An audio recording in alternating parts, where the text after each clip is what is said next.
Пишем? Да.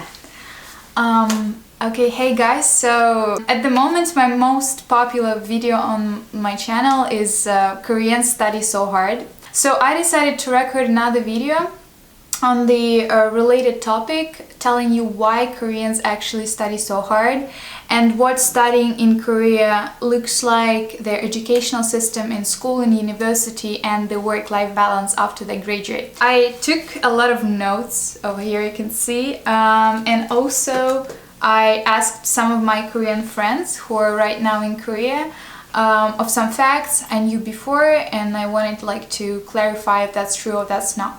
Okay, so let's start. The first thing I want to talk about is the school in Korea in general. SAT is extremely important for Koreans. All 12 years Koreans study for that exam to take it and to do as good as they can to get to the best university in Korea. Like the top ones are Sky universities, which is Seoul National, KU and Yonsei. And some people say that if you manage to get into one of those universities, your future is you already nailed it, and you can you have a guarantee that you will get a really cool job. So that's why everyone is studying really hard. It's intense competition. When SAT comes, it is usually in November. At that day, there are no flights. Planes don't fly on that day because of the noise they can cause. That was really shocking. I mean, in Russia we don't have this. I remember actually when I took finals in Russia, Russian SAT, we had some ravens doing this car thing, making noise outside, and one student actually sued the school for that noise. That was funny, but that's not what usually happens. So complete silence has to be during the day the SAT takes place. So planes don't fly. Also, usually employees, they go to work 1 hour later. So normally you would go to your work at 9 a.m. by 9 a.m. But that day your work starts at 10 a.m. because they don't want to create a lot of mass, on subways, and they don't want students to be late to their SATs. So hence they just go to their jobs later. Also during that day, no students study. No one, usually kindergartens and schools in general are closed because lots of rooms are used for Koreans to take their SAT exams. Also, another shocking fact, in Korea, if you are about to take SAT and you're late, policemen who are in charge of making sure that everything is silent on the streets, they can actually drive you to your examination point, which is really nice of them, which will never ever happen in Russia. Also, taxi drivers can drive you for free to your exam spot if you're late, or just if you're an SAT student or a student taking SAT exam. Before SATs or before exams, final exams in general, it is not recommended to eat seaweed soup because I was very surprised, but apparently seaweed is very slippery. So in case you eat seaweed before your exam, you're gonna slip over while you're taking a test. Yeah, so Korean superstitions things. Also, you don't wash your hair. Well, I think that's common thing in all countries. Also, when students are taking SATs, their parents are waiting outside for them, praying to the God for them to take the test and to pass it successfully.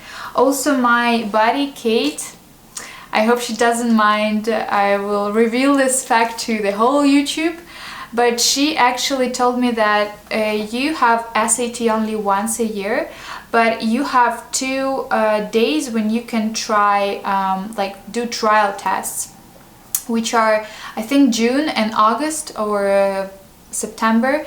And she told me that she actually was wearing same clothes to all of the exams to create same mood and same focus or whatever. So yeah, very, very important day. If you fail SAT, you can take it only next year. So you have You have 1 year, one more year to get ready for it and retake it.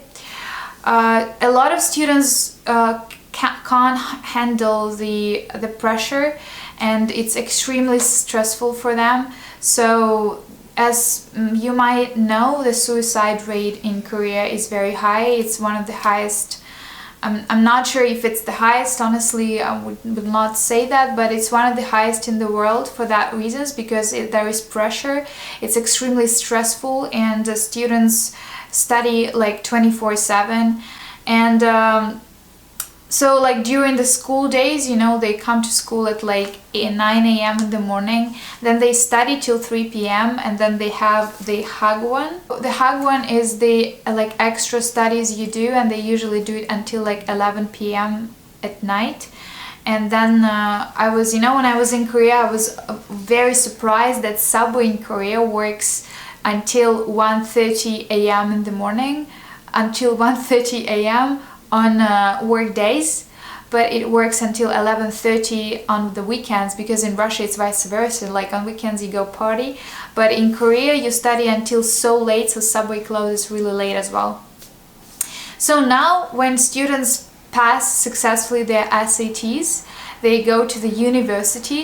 I've heard a lot of stories of how like students drink non-stop, having like somek, like soju plus makchu, so beer with sojus like all the time, like having hangovers, so like partying as hard as they can. I got actually a lot of questions under that video of why they stay on campus and why they don't go back home and study from their homes.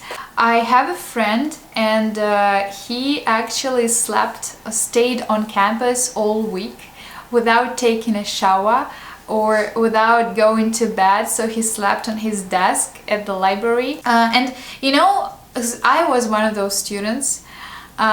When you see them studying on campus all the time, you are also, for example, I was really motivated to study more, to stay on campus and to leave that university atmosphere, you know. The facilities are awesome. You have seen them from the videos. It's a lot of coffee shops, a lot of like places you can study, a lot of places you can eat. You can even sleep, because there are like rooms for girls to sleep there in case they're tired. No rooms for guys like that, unfortunately. A lot of facilities to make them stay there and study as hard as they can. Also, the system in Korea in terms of grading is, I think it's called competitive system. So only 30% of class can get A mark or A grade. So that's why students have to study harder than their classmates to get A's. Another fun story.